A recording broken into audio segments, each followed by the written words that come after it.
Դատական պրոցեսը ընդհանուր առմամբ տևեց մոտավորապես 2 տարի, բոլոր ատյաններով անցանք եւ վերջնական ֆիքսվեց երկուշաբթի օրը որոշումը կոնսերվատորիայի այգին վերադարձավ Երևանի քաղաքապետարանին։ Արդեն սկսել ենք աշխատանքները ինտենսիվ կերպով այգու վերականգնման,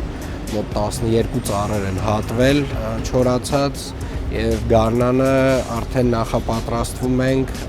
ընդհանուր այգու վերականգնման աշխատանքներին ամբողջ ծավալով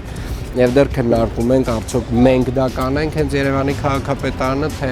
որևէ մի մասնավոր ընկերություն, կարծում եմ այդ քննարկումներում կստանանք այգու համար լավագույն տարբերակ։